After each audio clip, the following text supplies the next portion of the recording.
Kawirogunan. Ayo. Iya.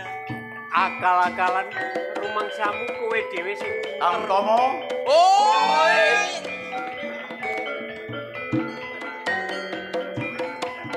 Wiro Basta. Nggih. Nuk, Ya. kula ingkang sowan Doronggung. Pangapunten ingkang kathah nembe mawon kula gegojekan kalian para tamtomo. Iya. Ngerti aku. Nggih. Awakmu apa wis ngerti awakmu tak kongkon teko nang ngene katemenggungan iki? Mila menika Gusti Nggung nyuwun pangapunten ingkang kathah. Babar pisan kula dereng mangertosi lepat napa kula katimbalan wonten ing katemenggungan Kawirogunan. Awakmu Wiro Bastam ora duweni salah ing Majapahit. Yo. Ora bakal tak rangket tak lebokno pakunjara ora. Ning aku iki oleh buta. Ya. Dina iki ngerti to garwane Sinuwun ing Majapahit? Nggih. Bobot. Ngerti? Bobot ngerti to? Iku nyidam atine Kidang Kencana. Ora ana iso ndoleki atine Kidang Kencana mung siji lurahe prajurit ing Majapahit mung kowe, Wiro Bastam.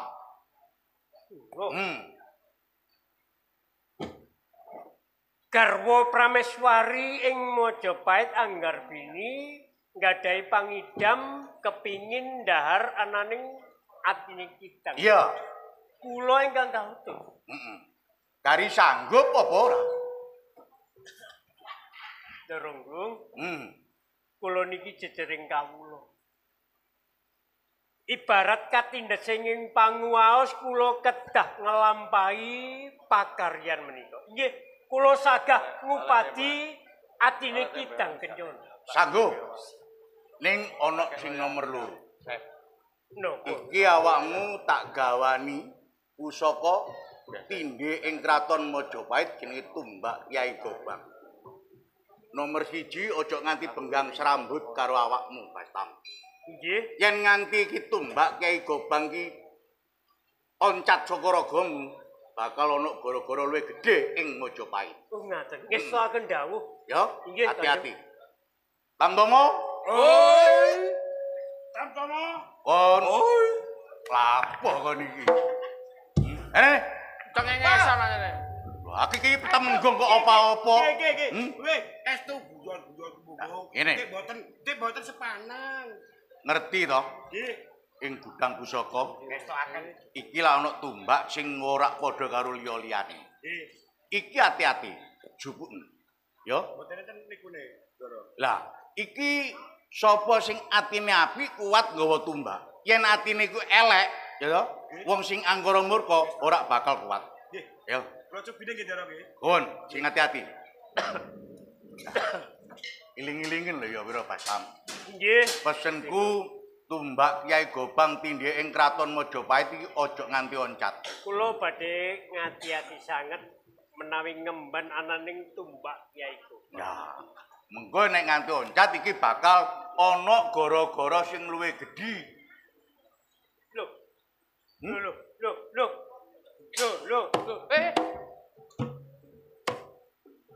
Awas, Bo. Hati-hati, Gel. Kancamu ya ora kuat. Rene. Aku lak wis ngomong. Lho. Rewangono. Awakmu aja sok. Aja kemeruh. Aja semujak. Ya aja kemuwek. Sing tak omongno sapa sing kelakuane apik, kuat nggawa tumbak. Awakmu sentoyongan iki mergo kon gak kuat nggawa tumbak. Lho, lah sebab apa kon kok sentoyongan? Kula dereng mangan blas. Dereng mangan blas. Kon dorong mangan. Dereng. Dadi ora sentoyongan perkara tumbak. Boten. Edian kowe iki. Ngomong. Wiro Bastam. Ayo, tompon Tumbak Kyai Gobang.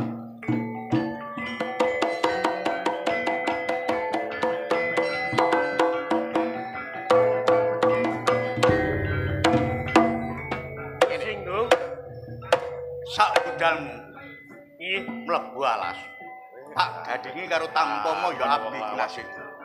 Ben menawa apa-apamu ana ing alas kene. Ya. Nggih. Sing ati-ati dawar tampomo. Oi. Dotno, kakak.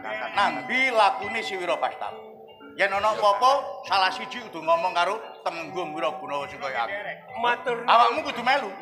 Matur nuwun Gusti Gunggung. Ya. Sampun paring sabiyantu kalian kula. Nggih, kula kanthi sedaya tamtama menika lumebet wonten ing alas. Sing ati-ati. Nggih. Dotno. Nggih, dereka. Derek krungu kabeh. Nggih. Wis krungu. Nggih. Nggih. Ora. Krungu apa ora? Nggih. Sing paling gedhe iki kok. Nah, Ya. Mengko yen ono alas, satengahe alas nek mlebu alas awakmu kudu sing paling wani dhewe. Kula sing sakit. Ora duwe wedi. Mboten. Aja wedi apa wae ning satengahe alas. Derek. Wiragawan. Gak. Awak dhewe iso. Sapa? Sapa? Sing Riko kena. Sapa? Bastam. Wingi lho. Gak mau kok suruh Bang. Aduh. aja cekake salah kok. Mangan. Ayo, derekno aku mlebu alas ning. Ya. Nggih. Sarweng cetmu Rasa-rasa darane ya. cetmu kangkut cetan jiwa piro mati lelapo negara Tirtatmu jono ora keku ing karya ruciting wardaya Mlakune kok koyo omos kae. Ngene lho. Iya. Nek awakmu ngerti dikongkon mlumpuk nang gone tengah alas Jarata. Ngerti sih kon. Lah makano iki aku takon beno. Alas Pojarata iki klebu wemu weke wong iki kabeh. Ya wis jelas. Sopo ae sing mlebu nyang alas Pojarata dadi memangsanmu. Ngerti ya kon? Ya. Cuma awakmu kabeh iki ana sing mandegani, ana sing mimpin. Ya mestine. Nah makano ginteni go tengah alas. Kang, aku melok takon. Nah kono. Saiki nek ana pawongan sing mlebu alas kene. Takonono, nek nggawa barang jaluk. Bagus. Nek gak oleh gebukono. Ojo temengane loro, temengane patip. Nek iso pateno. Dadi wong iku. Lah makano jelas iki. Yo, Ginteni nang kene tengah alas. Ayo. sapa sing mlebu teng alas iku bakal panganane awak dhewe. Iya. Yo, Ayo pesan.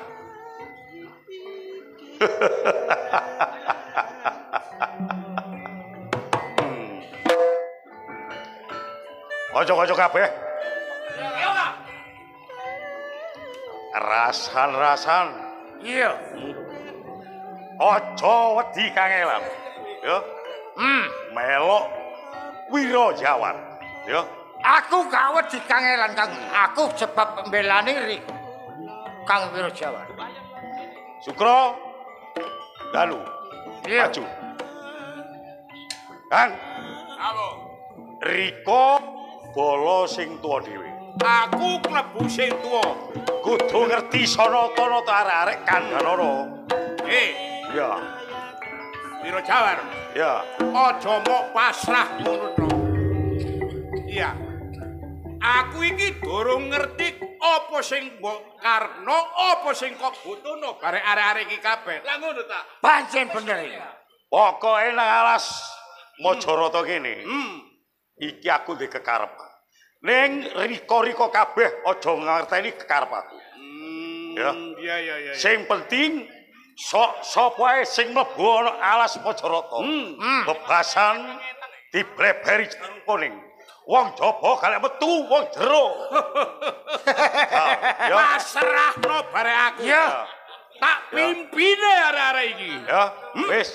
Apa jare peno? Arep slamet. Krungu akon. Krungu kupingmu. Kabeh iku dipasrahno bare aku. Iya. Nyambut gawe gak apa jare aku? Ya. Ono barang sing bagi apa jare aku? Lah terus ya apa? Lho. Ya ayo diterusno ngadang alas Majarata kene. Sopo ae sing kate mlebu nang alas Majarata wis gak kaku. Lho, ana pawongan sopo? Sopo?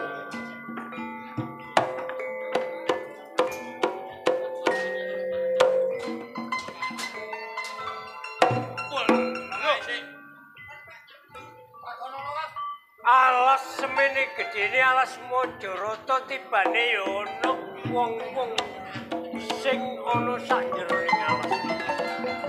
Riko kabeh sapa? Kisana. Jamak dirawe lumrah, aku durung tau tepung barek. Peno. Aku sing duweni alas Majarata sakmene ambane iki, aku sing duwe. Sing duwe alas. Sing duwe alas iki. Sing duwe alas.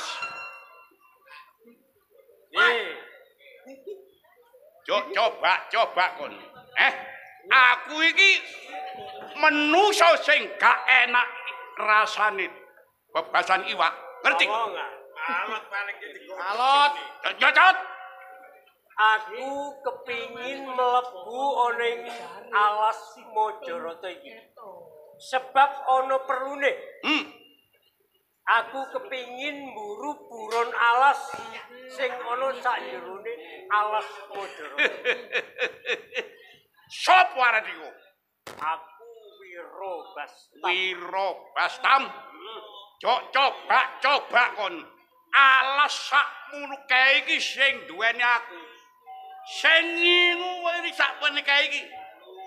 Anak buahku.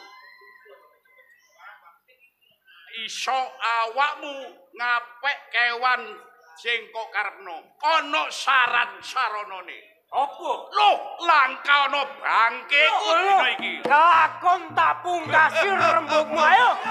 Aja maju anggal siji. Ayo. Keroyon kaya menjangan mati rasane ngatiku. Ayo. Adepono iki Wirobastam. Victor.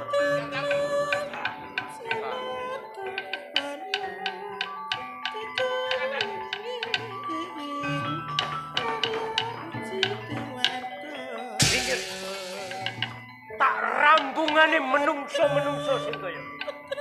Hati-hati Kang. Atos. Awas. Hati-hati.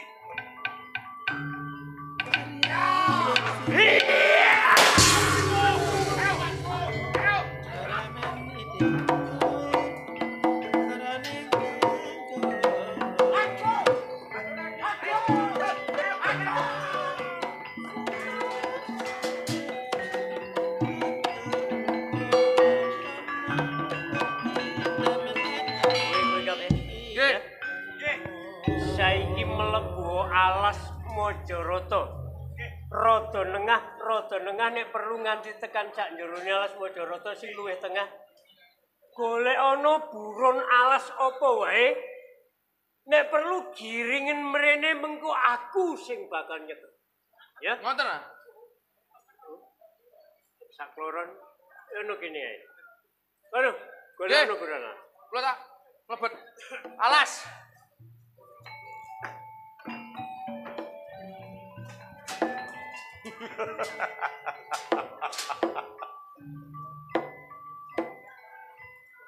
Pangling karo.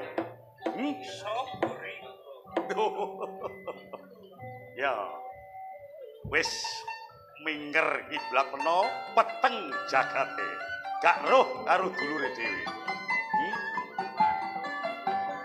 Beno wis iso ngalahno karo anak buahku kabeh.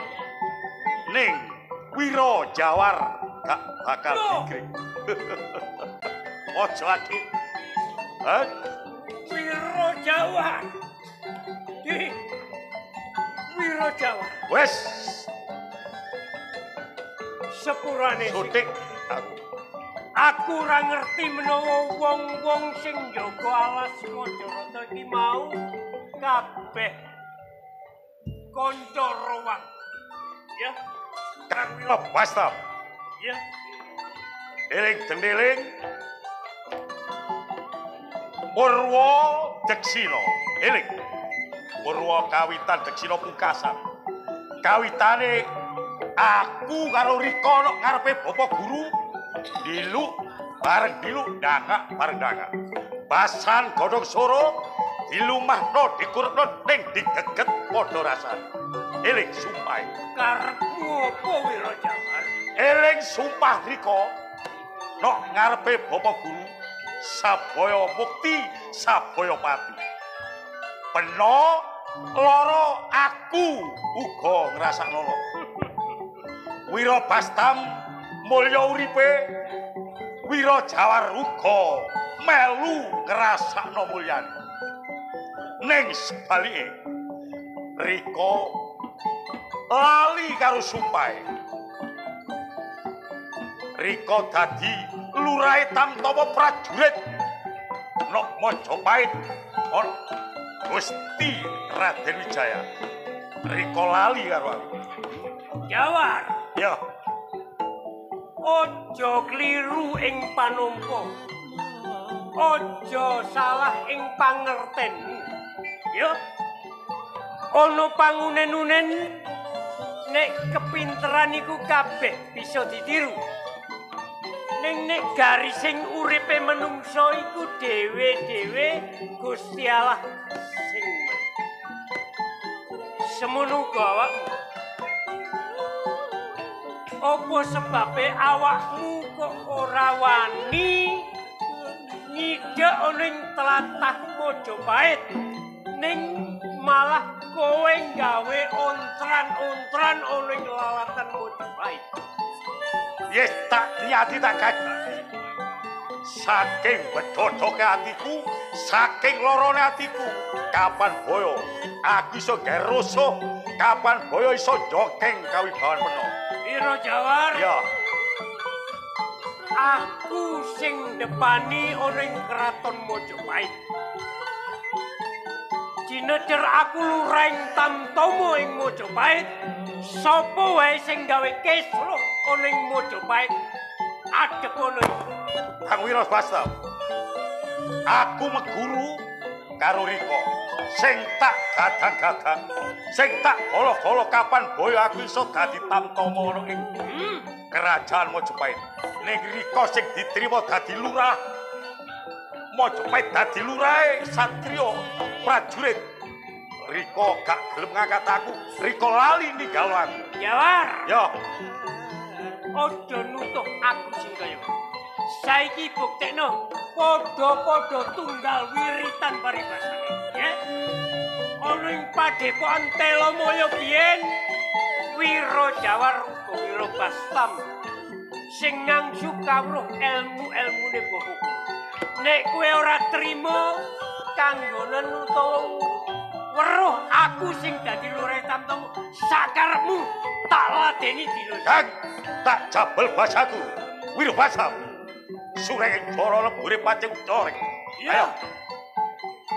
Tunggal peguron, mbok menawa iki dina adu tose balu jepret kulit muspro mubadir Tamaguna. Ayo, adu landhepe siung Bathara Kala. Sapa sing iso ngalahno bakal iso urip ana ing alam donya. Ayo. Jawar. Ya, Padha-padha siswa ing Telomoyo. Suntaan ajimu ketekno kabeh. oh, Mantramu. kepingin. Gak mundur Ya. sejangkal. Kepingin leler, kepingin dok sak piro dadare mas sak piro leler. Yo ayo. Sapa sing aja nganti tumpang suh. Anggo riko ngrapal Jawa mantra. Ing ati-ati Kang. Bot! Bot!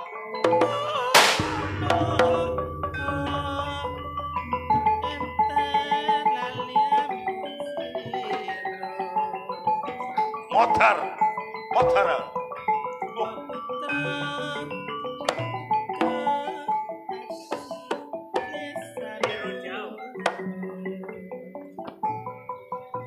Tumpang suh anggonmu ngerapal aji lebur sekedi. Lebur sekedi ki mau tataran ming kaping 4. Ning olehmu ngerapal ajian lebur sekedi kuwi tumpang suh mantramu. Mula ora tumongo nyang anggane sira. Ya. Kang, Isih ono maneh ajimu. ono paribasa. Sranta yuda. Sranta pelik yuda ta. Wong peno-peno kepingin aku kalah aji Jawa mantra ayo. Ngaloreh Kang. Suntanemu tak ungal. Oh, dadi kok ngono. Sing hati-hati Kang. Oh, wah!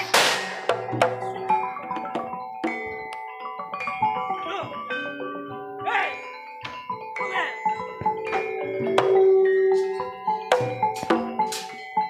Yo, aduh. Hei, Sakri.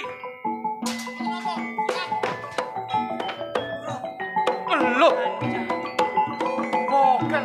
Kancamu.